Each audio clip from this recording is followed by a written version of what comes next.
Tinokutambira mabi yangu kunaodzo kumanhoko dzomuzo chishanu zuwa rochigumi nopfumba mwedzi uno waKurume.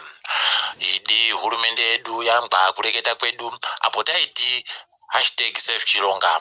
Izvezvi waburitsa kamutemo kochimbi-chimbi kokumisa zvawangowareketa kuti wachada kutora ivhu rowanhu Chilonga ri. Asi waribe kubva wasiya zvachose ivhuri nokuti wakabva wariita kuti rive ivhu ronyika riri pasi pomutungamiri wenyika. Idi pakanyangarisa toramba tichiringitsa kuti wachagoita zvokudini. Vanhu wanzi kwai wareke kugovhunduka kana wakaita zvimwe zvinhu zvinooneka kana wachinge wabayiwa kamushonga kodzihwa mupengo kochipiri koSinopharm.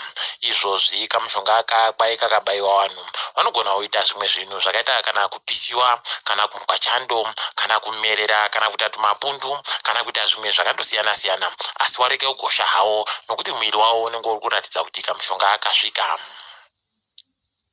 Kanzuro yeguta reHarare kwai iri pakanyangarisa kureketa kuno zvokutoti heno kuti zviri kumbotekaira sei, nokuti ipapa kwai motika mbiri bedzi dzinotakura hohere kana vachinge wahwaritsa guta rese, zvekutorwadza nokuti kwai vari kutadza kuwana mari inoita mapondo okubhiteni zviuru 60 anosere kuti wagone kutora motika dzinodzimura moto dzawakapuwa.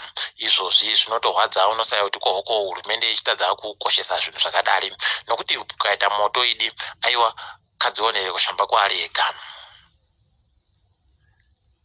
Mabhengi ari munyika kwai ari kudaba mapepa akapuwa vanhu wakapuwa ivhu nohurumende, nokuti kwai hurumende ivhuri richindoriro hurumende ende unogona kungobisiwapo chero nguwa. Wazhinji waenda wachida kutora zvikwereti ikweyo kuti wasimudzire bhizimusi rawo rokurima wakundikana nokuti mabhengi ari kuzvidaba zvokugotendera zvokugoseenzesa mapepa aya. Heno kuti hurumende ichagodini peno wachagoita zvawamugabe zvekutomanikidza kuti nosimba munhu wese ngaateedzere zvavari kudazvo. Heno mumwe muzvinaivhu akanga ambonzi ari kutsvakiwa nemapurisa Felix Munyaradzi kwai abo ekanyasi akazvipereka ega kumapurisa. Izvezvi kwai azvipereka nomagweta ache nokuti akanga anzi ari kutsvakiwa nemapurisa. Heno tichagokunyepai kana wagomutonga kana kuti wagomupomera mhosva yawakuda kumupomerayo kuti wachabudirira chere, asi wazhinji wacho wanogowanzopona. Wanhu wapfumbamwe womutokazi Republic Party kwai wari kupuwa mari bhero kuti waburitsiwe mutorongo. Kwai mutorongomu wari kufanira kugaramo nokuti wanogona kundotiza kana kuti kuenda kosikinya tumwe tukono. Ipapa mhosva yawo paribe mhosva nokuti wakasungirwa kuita zvinhu zviri pamutemo zvakaita sokuratidzira. Toramba tichindoti kodzero dzavanhu ngadziremekedziwe idi. Bato MDC Alliance ragotiro richadaba kuita zvokureketa naMnangagwa kudare rawo rawanaro roPOLAD zvaraketiwa naWashman Ncube. Muzvinafundo Ncube wagotiwo bato rawo riri kudaba zvinhu zvokuti ritengese chido chewanhu, nokuti chido chewanhu kwai ndi Nelson Chamisa kuti atonge. Heno mabi yangu ticharamba takandoringidza. Bazi rozveutano ratiro umba yawo padande mutande yakabisiwa kureketa kuno iri kuseenza kwai wanhu vari kuda kuita wanamukoti kwai wagoseenzese nhamba yopaWhatsApp inoti 0734461954 todzokorora 0734461954. Idi wanhu ngatiitei izvo zvino tiite wakoti wanogotirapa ramangwana.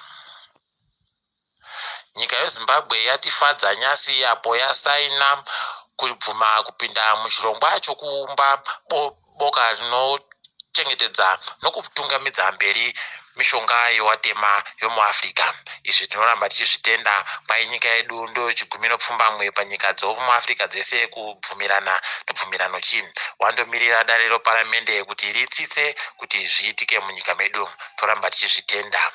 Tulinga mutambo Zimbabwe yajiwapo kare kumutambo wekiriketi nochikwata cheAfghanistan. Wanotohwadza kunyadzisa nokuhwadzisa vanhu wotosaenzesa uziva kuti kohoko naye kudyiwa nechikwata cheAfghanistan chiribe kana mbiri pasi rese. Idi manyongori ega ega. tiringe hedu dzopasirese. Pai kuNamibia kwauyapo kare imwe mhepo ino yomadzomba. Pai madzomba abenukapo kare kwechipiri apo wangu wari kumboti wakutura befu kujirwa munda nomadzomba ya pakanyangaritsa mabi angu pari bagoziva kuti zvii zviri kunyatsoitika ipapa. Torimba kuti wachagona kugwaya pedza kana notsau inobva yambopera yokudya madzomba mabi angu. Samia Hassan atora mhiko dzache dzokutungamira nyika yoTanzania. Toramba tichimusuvira tusvinu asi wazhinji wabva watovhunduka nokuti anga aribe kupfekera chifukausu chokudzivirira zvedzihwa mupengo. Hino kana akagochinja kuita zvaita waMagufuli. Yaya Jame pai akuchitongiwa mhosva dzache idzo dzainge akaita paainge achitonga kuGambia. Toramba tichitenda wari kumutongawo tichiimba kuti wachagoita kuti agopinde mutirongo ambongwe kuti zvinodini kana uchiita uchisikinya tukono. Pai wanoita zvomutambo maolimpiki wari kutoda kutoramba wachienderera mberi kumwedzi wacho wakakunguruwo gore rino. Pai wanoita zvomutambo iyi wari kutonhadzirira kureketa kuno womuAfrica muno. Toramba tichiti pamberi nawo uye tichiwashuvira tusvinu peno wapwere wedu wangagoboyewo chisvinu icho wanoriyemura pawakuru womuAfrica wa. Mukupedzisira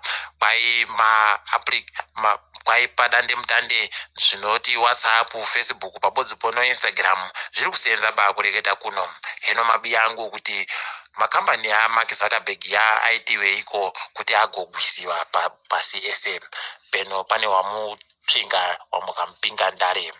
Tiri papo mabi angu togumira pano. Ndini wenyu Mhanduwe WeNhau.